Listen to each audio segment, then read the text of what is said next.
Hello, and thank you for joining. I'm Megan McDowell, the Senior Innovation Editor at Vogue Business, and I'm joined here with Nigel Tierney, the head of immersive content at Yahoo Studio. And today we're going to talk about how Yahoo is working with emerging designers to connect Gen Z with their digital selves. Hi, Nigel. It's so nice to see you here. Megan, thank you so much for having me. It's a pretty Pretty wonderful nice space and you got warm, here. right? I think, yeah, I think I might move into this island. This is great. Thank you. Well, it's so great to see you here and to talk a little bit more about some of Yahoo's really cool projects that we've seen in the fashion tech space. First of all, help us understand what are Yahoo's interests and capabilities? Why is Yahoo partnering with so many emerging designers to help them adopt some new technologies? That's a great question, Megan. Thank you so much. I mean, ultimately, Yahoo is a global media and tech company that connects people to their passions. We really reach over nearly 900 million people around the world. And, over 80% of the US internet population visits a Yahoo site monthly. And when you think about those numbers and really the Gen Z audience, which is, for us is the fifth largest company in the US for Gen Z in terms of reach, we reach over a third of the Gen Z audience across the US. And so what's meaningful to them is, these digital and physical experiences and the merging of these worlds and really figuring out how we can combine them and provide meaningful content to those Gen Z consumers. We have continued to grow our Gen Z audience over the past 18 months. We leverage, on platform content strategy as well as going off platform, showing up in places like TikTok and combining that with newsletters, innovations, as well as meaningful partnerships that the Gen Z audience cares about. And we take all of that along with our portfolio of brands to work closely with one another and to share those best practices for developing that type of immersive content and really, again, making sure it's meaningful, never tech for tech's sake for us. It's Right. always about how do we show up and create something that people want to consume, the Gen Z audience wants to engage with. And again, it's meeting them wherever they want to consume content. So that's kind of a very core focus for us. And of course, we take our trusted rich media content and deliver that to a younger generation in an authentic way. They're very savvy and they want to make sure this is meaningful, this is correct, this is also entertaining and of value. And that's how we want to engage with that audience. Well, I know recently we've seen a number of projects that incorporate technology, including augmented reality, QR codes, holograms. So I'd love to hear about maybe a few examples of what you've done. I know you've worked with Rebecca Minkoff, Christian Cowan. What can you tell us about some past experiences you've worked on? Thank you. Yeah, no, we really like to engage with compelling, amazing designers, brands, and fortunately, we were the official partner for New York Fashion Week last year, and we're continuing that again this year, where we really get to reimagine the future of fashion and scale it for the consumer. Again, Gen Z cares about fashion; they really want to engage and show up as their true digital selves and physical selves. So, we take those consumers through an experience that allows us to take our cutting edge technology as well as featuring these lead designers, like you mentioned, Christian Cowan and Rebecca Minkoff. So, for example, with Christian Cowan, we were able to teleport Christian to consumers at home as well as create this photoreal digital hologram experience for those that got to show up at the event in New York Fashion Week, as well as, from the invite all the way through to showing up on the garments when you scan a QR code. It was really, again, bringing the charm and the charisma of who Christian is to his fans and to a broader audience as well, so that they could get to experience and understand and get a slice of what is normally reserved to just a few folks that get to show up to New York Fashion Week. And again, what's with that is we're experiencing record-breaking engagement. For us, because of our immersive platform and how we develop against it, the Christian Cowan holographic experiences outperformed 95% of all other AR content up to that point. People were spending nearly 3.5 minutes on average with Christian at home or wherever they were consuming that content. So again, that's far greater than the average of like 52 seconds for an immersive experience. And so really really meaningful there. And then also you mentioned Rebecca, which again a very different approach with her, which was we created an interscroller website that really actually engaged consumers to understand a virtual gallery and really like what are NFTs and how are they meaningful to to a novice, but also actually selling those and being able to showcase them to the actual consumers of both Rebecca as a brand as well as NFT audience as a brand. And again, we're seeing when we're creating these more immersive scrolly telling style experiences or AR experiences, huge engagement. 73% consumed through the actual scroll depth of that site, and again, versus your average of 46%, it's meaningful. Look, we're seeing users are just spending 4 to 5 times longer in these immersive experiences versus your traditional formats like static images and video ads. So again, very meaningful in that way. So tell us, what does a project look like? Does a brand come to you and say, hey, Yahoo, we need help, doing something with holograms? Or do you identify a brand and say, hey, I think this would be a really cool project? Or I guess, what does that creative process look like? Well, it's first and foremost, it starts with a chat with a brand.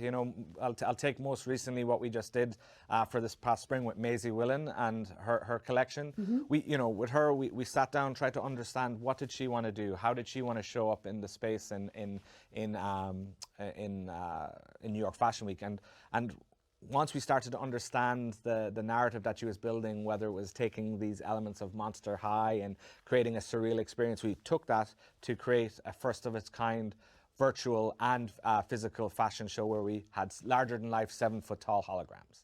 Right, that came naturally as we creatively discussed what was, why holograms, why taking that technology and delivering this multi-format experience. And by the way, the why of the holograms there is in that process as we're capturing this type of technology and capturing this type of content, it's multi-format.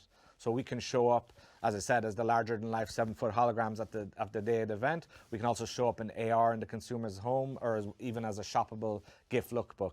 People can engage and show up on social. And again, meeting consumers where they want to be. If they're more engaged in an immersive space, let's delight them. Let's give them that wonder and engagement. But we have to be meaningful to onboard people to that as well. So so we see this opportunity to engage with these brands and just provide a menu of not just the technology, but the creative approach in which you can apply that technology.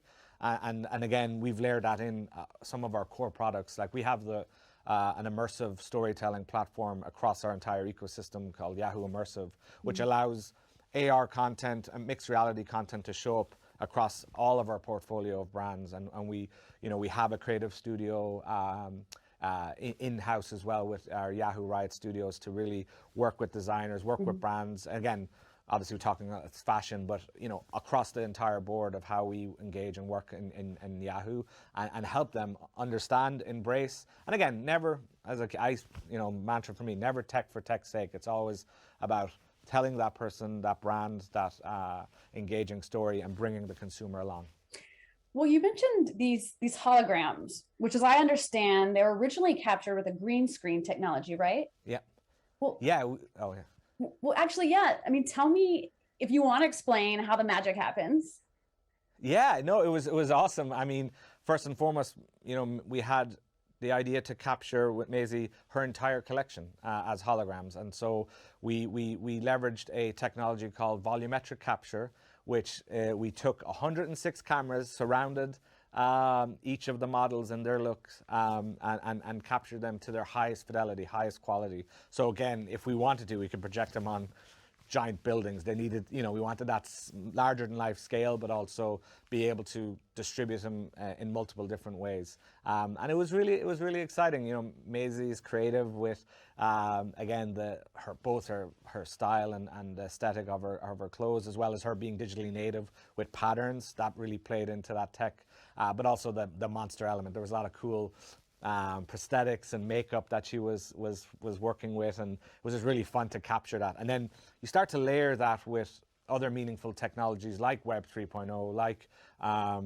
things like where we're at right now, the metaverse, right? What is that possibility? So even if it shows up at New York Fashion Week in one way, you get to experience it right here, right now. So those holograms, for example, are actually in this space with us down the hallway here in this beautiful space. And you get to consume them, again, in a different way than what was at New York Fashion Week, but again, in a meaningful way for those that are in attendance today. Absolutely. So for all of you, in case you didn't see it, be sure to check out the tunnel as part of the Planet experience here, because there are some of those amazing holograms that were created for the New York Fashion Week show. So thanks so much for sharing those with us. Yeah, of course. We have them. Why not share them? Yeah, we're in a virtual space. Yeah. Absolutely. So let's talk a little bit about the future. I know the idea of the metaverse has been a hugely popular topic, especially in the fashion space. What is getting you excited about the future? What technologies are you excited about? I mean, I know the conversation changes so quickly. And so many new technologies are just reaching adoption so quickly. What's possible and what do you anticipate next? Yeah, it's incredible question, and I think in terms of anticipation, it's always staying on that edge, staying on the bleeding edge. We may get cut, but we'll continue to explore. And what's really exciting is we're seeing this like convergence of all of these components like Web 3.0, NFTs, real-time game engine technologies, and the convergence of all of these are now starting to develop this meaningful world, which is the metaverse. And whatever that metaverse may be for you could be very different than what it is for me. And so a part of that is that personalization and meaningful personalization. How do I want to show up? And I think that's where the possibilities are endless. We want to continue to focus in on innovation and create experiences that are resonating with the youth as they engage. But take the learnings. What isn't working too? Be very meaningful, and don't force things that don't make sense. Show up in a way that, again, I'm overusing the word, but that authentic experience for the Gen Z audience. It has to be meaningful to them, and so of course we want to constantly iterate on those formats and make these adjustments. That's why in a partnership like New York Fashion Week is very meaningful for us, because we grow from what we take from working with Rebecca, we take that into Christian, we take that into Maisie, and we'll continue to take that in with other brands that we engage with across, not just in the fashion space, but into finance, into sports. Really, again, making sure we're developing a visual and a narrative language that people get, that they want to get too. So, and we just see the tremendous opportunities to bring this emerging technology to other categories, like I mentioned. And again, it's the Gen Z audience and beyond. Alphas are up next, Zalphas, they're more digitally native than than what we thought was digitally native. I look at my son, who's now I don't know if he knows the difference between Minecraft and the real world and Zoom and everything. And obviously there's been some accelerations in that in the past few years that we've seen as well. But again, I think it's responding to the moment, being meaningful about what we're learning and adapting to that. And I think that's where Yahoo's going to continue to thrive. I mean, we right at the cusp of Web 1.0. Now we're right at the cusp again in Web 3.0, and we'll deliver on that. Absolutely. Well, those are some really great lessons. And so thank you so much for sharing all those insights with us. Cheers. Thank you again for having me. This is, as I said, I'm going to head over to the beach after this. So Absolutely. Yeah. Well, thank you for saying that. Because I'd love to invite everyone to join us now down at the beach to meet other Vogue Business members and editors and speakers, and of course, have a fun time enjoying our metaverse. Thanks again. Thank you so much, Megan. Thanks, everyone.